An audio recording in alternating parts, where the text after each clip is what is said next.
আমার বাসাটা পুরোটাই ফাঁকা হয়ে গেল।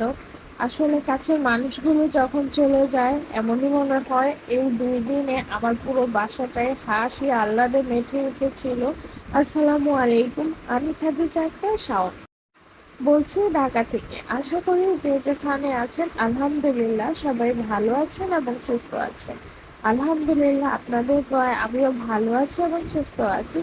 আর আজকের ব্লগটা হচ্ছে গিয়া 2-3 দিন আগে। আর ওই দিন হচ্ছে আমার বাসায় তো আপনারা সবাই দেখেছেন যে আমার শাশুড়ি ননদ যা সবাই আসছিল। তো আমার যা রাতে চলে গিয়েছে এবং শাশুড়ি আর ননদ যেহেতু থেকে গিয়েছে, তো ওই দিন সকালে ঘুম থেকে উঠে নাস্তা করেই রান্নাঘরে চলে আসলাম, যেহেতু বাসায় মেহমান আসে যত যাই হোক আমার শাশুড়ি আর ননদ আছে, তো হালকা পাতলা হলেও তো রান্না বান্না করতে হবে।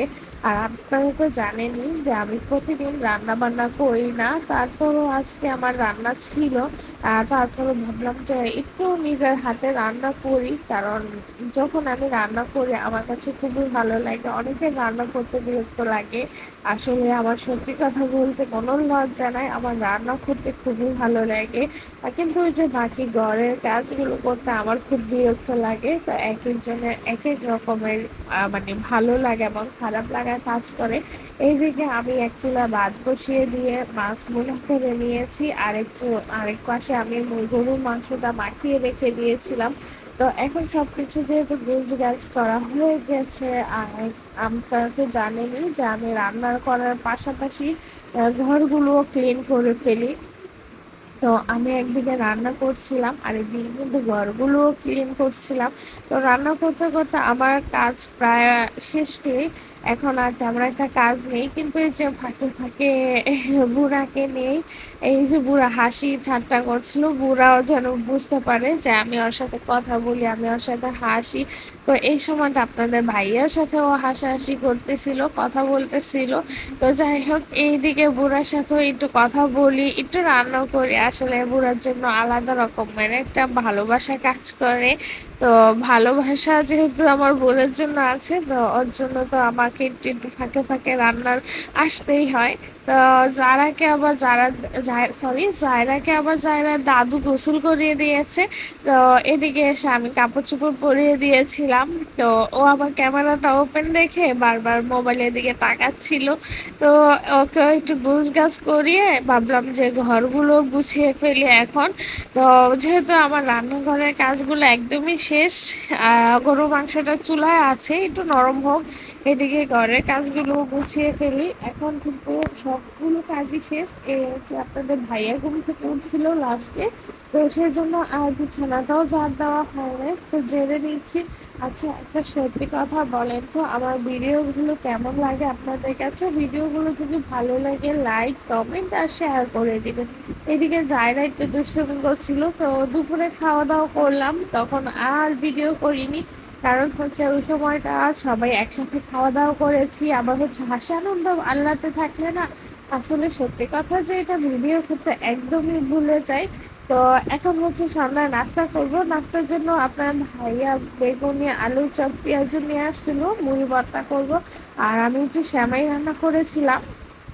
বাসায় যেহেতু একদম লিকুইড যে গরুর দুধটা থাকে ওইটা ছিল। আর আমার ননদ শাশুড়িও আমার বিশেষ করে আমার ননদ নাকি সেমাই খুবই পছন্দ করে। তো ভাবলাম যে ও যেহেতু আছে ওর জন্য একটু সেমাই রান্না করি। আর হচ্ছে গিয়া ওইদিকে মুরগি ভর্তা আলু চপ বেগুনি এগুলো খাওয়া হয়ে গিয়েছে। তো সবকিছু গুছিয়ে নিচ্ছি আর এখন চা দিয়ে দিব সবাইকে। তো চা খাওয়ার আগে আমি ভাবলাম যে টেবিলটা একটু গুছিয়ে নেই।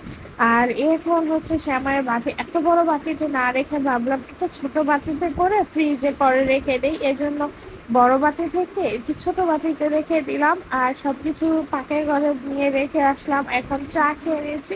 আর আমার ননদকে বলতেছিলাম যে বুড়াকে একটু দেও, চলে তো যাবে, ওরা যেহেতু চলে যাবে সবাই একটু গুছগাছ হচ্ছিল। আর এই যে বুড়ো বেটা মাত্র ঘুম থেকে উঠেছে, সেজন্য ওর মুখে একটু হাসি নাই। আসলে বাচ্চারা না মনে হয় বুঝতে পারে যে ওকে কে কতটা ভালোবাসে, আদর করে। আর এখন আঙ্গুর খাচ্ছিল, এই আঙ্গুর খাওয়া দেখে আমি খুবই মজা পাচ্ছিলাম, কারণ একটা সময় আমার বড় কন্যাও এরকম আঙ্গুর খেত, তো সেম এই আঙ্গুরটা খাচ্ছিল। তো ওকে নিয়ে আমি একটু মজা করলাম। আর এখন এই যে পুরোপুরি রেডি হয়ে গেছে, চলে যাচ্ছে।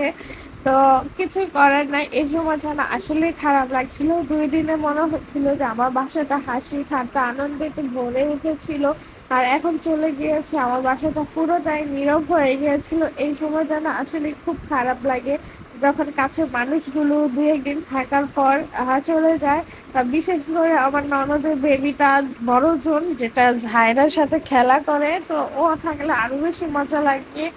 কারণ ও তো আমাকে মামুনি ভুলে থাকে সবসময়, আর ওকে তো ছোটবেলা থেকে আমার কাছেই ছিল, ওর জন্য আমার আলাদা রকমের এক মায়া আছে। তো যাই হোক, এইগুলো কাজগুলো করে নিচ্ছি আর আপনাদের কাছ থেকেও বিদায় নিয়ে নিচ্ছি। এইগুলো ধুয়ে গুছিয়ে নেই। আর ভিডিওটা যদি ভালো লাগে, কেমন লাগে আমাকে জানাবেন। আর আপনারা কেমন টাইপের ভিডিও চান সেটাও আমাকে কমেন্ট করতে পারেন। আর আজকের মতো এখানেই বিদায় নিচ্ছি। আশা করি সবাই ভালো থাকবেন, সুস্থ থাকবেন। আল্লাহ হাফেজ, আসসালামু আলাইকুম।